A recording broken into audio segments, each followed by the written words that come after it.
মঙ্গলবার সন্ধ্যায় সাড়ম্বরে উদ্বোধন হয়ে গেল প্যাশন 8 ফটো আর্ট প্রদর্শনী 2024-এর। এবছর এই প্রদর্শনী তৃতীয় বর্ষে পদার্পণ করলো। প্রায় 500-র বেশি ছবি স্থান পেয়েছে প্রদর্শনীতে। বিভিন্ন ধরনের বিভাগ যেমন wild life, street and daily life, fashion সহ বিভিন্ন ক্যাটাগরিতে ছবিগুলি প্রদর্শিত হয়েছে, যা ছিল চোখে পড়ার মতো। এছাড়াও মোবাইল বা মুঠোফোনে তোলা ছবিও স্থান পেয়েছে প্রদর্শনীতে। Birla academy of art and কালচারে 19 থেকে 23 মার্চ পর্যন্ত প্রতিদিন দুপুর 3টে থেকে রাত্রি 8টা পর্যন্ত চলবে এই প্রদর্শনী। এদিন এই কর্মসূচি উপলক্ষে বসেছিল চাঁদের হাট।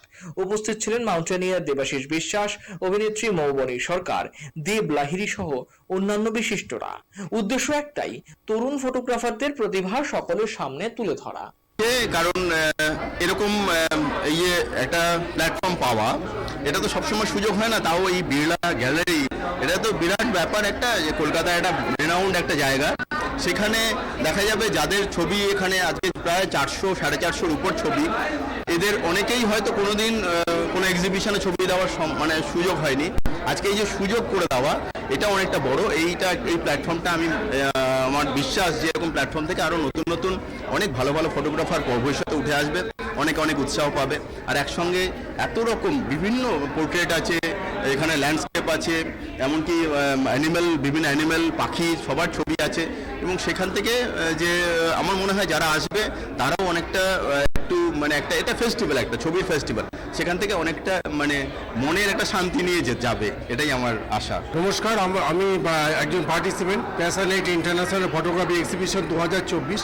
এটা কলকাতায় যতগুলো ফটোগ্রাফি এক্সিবিশন হয় তার মধ্যে সবচেয়ে কালারফুল ফটোগ্রাফি এক্সিবিশন বলতে যেটা বোঝায় সেটা হলো প্যাশন 8। যারা ফটো আর্টিস্ট এখানে আছে, যারা ছবি তোলেন, তারা একটা ভালো প্ল্যাটফর্ম খোঁজেন যেখানে ছবি দিলে ছবিটা সকলের কাছে পৌঁছতে পারবে। একটা সবার কাছে একটা এনকারেজমেন্ট যে কোনো ফটোগ্রাফারদের ক্ষেত্রে অত্যন্ত জরুরি, এবং সেটার জন্য সবচেয়ে সঠিক যে মাধ্যম বা মিডিয়া সেটা হচ্ছে প্যাশন 8। আমার অত্যন্ত কাছে, এবং আমি যখন চেষ্টা করি প্রতিবারই যে প্যাশন 8 আমি ছবি দিই, একজন ফটো আর্টিস্টের কাছে এটা একটা স্বপ্নের মতন যে প্যাশন 8 একটা ছবি দেওয়া। এখানে আপনি দেখবেন প্রায় 500-র কাছাকাছি ছবি আছে, সমস্ত ক্যাটাগরি ছবি এখানে আছে। ট্রাভেলের ছবি আছে, ফ্যাশনের ছবি আছে, অসম্ভব ভালো স্ট্রিটের ছবি আছে, এবং ওয়াইল্ড লাইফেরও ছবি আছে। যে জোনারই আপনারা ছবি তোলে তারা সবাই এখানে ছবি দিয়েছে, এবং সবাই চেষ্টা করে একটা বেস্ট ছবি দাও, কারণ এখানে একটা কম্পিটিশনও হয়, একটা ভালো কম্পিটিশনও হয়। এখানে জাজেসরা আছেন, এবং অত্যন্ত আজকে যে ওপেনিংয়ে আপনারা দেখলেন যে সমস্ত ক্যাটাগরির যারা বিখ্যাত কলকাতার লোক তারা এখানে উপস্থিত থাকেন। উদ্দেশ্য একটাই, যাতে ফটোগ্রাফাররা এনকারেজ পায়, এবং সেটার জন্য সঠিক জায়গা হচ্ছে আমার মতে passion 8 photography exhibition. Actually passion 8-এ এটা আমি দ্বিতীয়বার এই প্রদর্শনী দেখছি, এবং এই গ্রুপ এরা খুবই আন্তরিকতার সঙ্গে এবং খুবই পরিশ্রম করে এত বড় একটা প্রদর্শনী মানে একটা উপস্থিত করেছেন সবার সামনে, এবং সত্যি এটা দেখার মতো।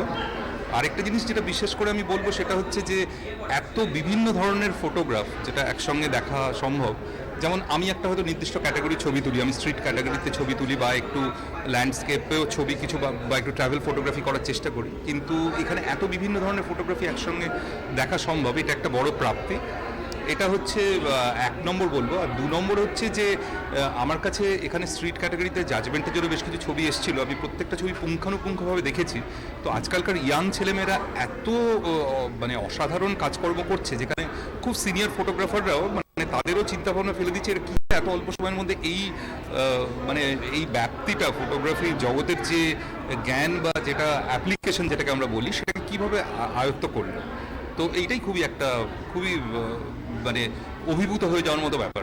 তবে প্রথমবার আমাদের সংখ্যায় অনেক কম ছিল, তবে গতবার থেকে আমরা বিড়লা আর্ট মিউজিয়ামটা নেওয়ার পর থেকে আমাদের ওই 500 করেই আমরা ছবি নিই, মোটামুটি কম বেশি 500, 2-4টে কম হয় কি 2-4টে বেশি হয়। তা সুষ্ঠুভাবে আমাদের প্রোগ্রামটা করবার জন্য যা যা মানসিক প্রয়োজন হয় আমরা এই জিনিসটা নিই। আর আমাদের সবচেয়ে বড় কথা, আমাদের যে চিফ অ্যাডমিন আছে বলাকা গাঙ্গুলি দেব, সে আমাদের সাংঘাতিকভাবে অনুপ্রাণিত করে এবং উৎসাহিত করে, যার জন্য আমরা টোটাল টিমটা এত সুন্দরভাবে কাজ করি। আমাদের এইটা এখন কোনো ব্যাপারই মনে হয় না। আগামী ইচ্ছা আছে আমরা 600, 450, 700 ছবি নিয়ে আমরা করব। তা যাই হোক, ফটোগ্রাফি আমরা যেটা করছি মেইন মুখ্য যেই ব্যাপারটা আমাদের হচ্ছে জুনিয়র ফটোগ্রাফারদের দিকে নজরটা বেশি। জুনিয়র ফটোগ্রাফাররা যাতে আস্তে আস্তে উপরে উঠে আসতে পারে, 1 নম্বর। 2 নম্বর, যারা মোবাইল ফটোগ্রাফি করে, আজকে হয়তো তাদের ক্যাপাসিটি নেই, মোবাইল ফটোগ্রাফি করছে, তারা যদি একটা অ্যাওয়ার্ড পায় অটোমেটিক তাদের মধ্যে একটা আগ্রহ জাগবে যে আমি ফটোগ্রাফিটা পারি। এখন তারা যেখান থেকেও, তারা হয়তো স্টুডেন্ট, ওই পয়সা জমিয়ে জমিয়ে, আমি এরকম অনেক উদাহরণ আছে আমার কাছে, পয়সা জমিয়ে জমিয়ে ক্যামেরা কেনে, সেখান থেকে ছবি তোলে, আপনার সে একজন ভালো রিনাউন্ড ফটোগ্রাফার হিসাবে সে পরিচিতি লাভ করে। তা আমাদের মেইন লক্ষ্যটাই থাকে ছোট ফটোগ্রাফারদের উপরে তুলব। আর এছাড়া বলার তো কিছু নেই, আর তো সব কিছু দেখতে পাচ্ছেন। আমাদের অ্যাডমিন টিমও খুব সুন্দর, আমাদের চিফ গেস্ট যে চিফ অ্যাডমিন যে আছে বলাকা গঙ্গোপাধ্যায় দেব, তার সম্বন্ধে বলবার তো কিছুই। ভীষণ ভালো লাগছে। প্রথমত যে কোনো ফর্ম অফ আর্ট পুজো করার জিনিস, কারণ আমরা যখন বলি পেহলে দর্শনদারি ফের গুণবিচারি, সেই দর্শনদারি না হওয়া পর্যন্ত কিন্তু যে আমাদের কাছে কি আছে বা কি করতে পারি, আমরা পোটেনশিয়ালটা আমরা ধরতে পারি না। সেই ক্ষেত্রে ফটোগ্রাফার্স যারা ইন্টারন্যাশনাল মাত্রায় ছবি তুলে এবং মানুষকে একটা নতুন অ্যাঙ্গেল তুলে ধরে দেখাতে চাইছে যে পৃথিবী কত সুন্দর, কত রঙিন, কত ম্যাজিক্যাল, তাদেরকে তো বলতেই হয় যে তারা এতটা চেষ্টা করে প্যাশন 8-এর মতো যে একটা অসম্ভব সুন্দর গ্রুপ, এবং সেই গ্রুপের থেকে এত সুন্দর একটা প্রেজেন্টেশন, এবং দেখা যাচ্ছে গ্যালারিতে এত সুন্দর একটা প্রদর্শনী চলছে সবার এন্টারটেনমেন্টের জন্য। এর থেকে সূক্ষ্ম এবং সুন্দর জিনিস বোধহয় হয় না, যেখান থেকে আমরা নিজেদেরও, এটা একটা পড়াশোনা তো বটেই, আর একটা এন্টারটেনমেন্টের সুযোগও বটে। তো আমি খুব এনজয় করেছি অরিন্দমদার ছবি এখানে পোস্ট করতে গিয়ে দুর্গাপুজোর সময়ে যে মোমেন্টটা। আমার মনে হয় যারা যারা পার্টিসিপেট করছে, যিনি ফটোগ্রাফার এবং যেই জায়গাটাতে ছবিগুলো তোলা হয়েছে, সবকটার এত গুরুত্বপূর্ণ একটা ভূমিকা থাকে, এবং তার মধ্যে কালার, তার মধ্যে বিভিন্ন রকমের যে ভ্যালিউ, প্রত্যেকটা সেন্টিমেন্টের পেছনে যে একটা কথা আমরা মানুষের কাছে পৌঁছে দিতে চাইছি, এবং পিকচার ইজ ইকুয়াল টু 1000 ওয়ার্ডস, যেন কবিতা লেখার মতো সমস্তটাই ভীষণ ম্যাজিক্যাল। আমরা এটা প্রতি বছর করে থাকি, এটা আমাদের 3rd অ্যানুয়াল এক্সিবিশন। তো অ্যাকচুয়ালি আমরা একটা গ্রুপ চালাই, ফটোগ্রাফি গ্রুপ। সেখানে 10-12 হাজার ফটোগ্রাফি বন্ধুরা রয়েছে, তাদের ছবি তারা সোশ্যাল মিডিয়াতে পোস্ট করে। আমাদের গ্রুপটা সোশ্যাল মিডিয়ার গ্রুপ। এটা হচ্ছে এক্সিবিশনটা এই জন্যই করা যে যাতে ব্যাপারটা শুধুমাত্র ডিজিটালি না থেকে, যাতে ভিউয়ার্স, অডিয়েন্স যারা শিল্প ভালোবাসে, শিল্প চর্চা করতে ভালোবাসে, তারা এসে নিজের চোখে সরাসরি এসে ছবি দেখতে পায়। ওই আমাদের ফটোগ্রাফি বন্ধুদের সমস্ত ছবি, তাদের ক্রিয়েটিভিটি আমরা এরমভাবে উপস্থাপনা করতে পেরে সত্যি আমাদের খুব, মানে আমরা খুবই আনন্দিত। আমাদের এটা একটা, কি বলবো, আরও একটা কথা আমি বলতে চাই, চর্চা না করলে কোনো জিনিস, কোনো শিল্প বলুন, কোনো ভালো জিনিস বলুন, সেটা কিন্তু থাকে না, সেটা আস্তে আস্তে অবলুপ্ত হয়ে যায়। চর্চা বলুন, প্র্যাকটিস বলুন, এটার খুব প্রয়োজন।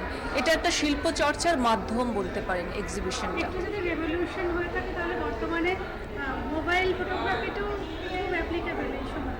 একদম একদম, মোবাইলটা আজকাল খুব হ্যান্ডি, প্রত্যেককে মোবাইল ইউজ করে। আর ফটো, মানে ক্যামেরা এত ভারী জিনিস, অত বড় লেন্স অনেকে ক্যারি করে না। যখন ধরুন আমরাই ঘুরতে যাই, যখন কোনো একটা ওয়াইল্ড লাইফ করতে গেলে অবশ্যই আমাদের ক্যামেরা দরকার, আদারওয়াইজ আমরা একটা মানে কী বলবো, এটা মোবাইল দিয়ে আমরা কাজটা সেরে নিতে পারি। তো সেক্ষেত্রে মোবাইল ফটোগ্রাফির একটা বড় জায়গা নিয়েছে আজকাল ফটোগ্রাফির যুগে। তো এই জন্যে আমরা এই থিমটাও এবারে রেখেছি, ক্যাটাগরির ছবিও রেখেছি। নয়তো অনেক ফটোগ্রাফার বন্ধুরাই তাদের ছবি প্রদর্শিত করার সুযোগ পায়। Bureau report, channel 10।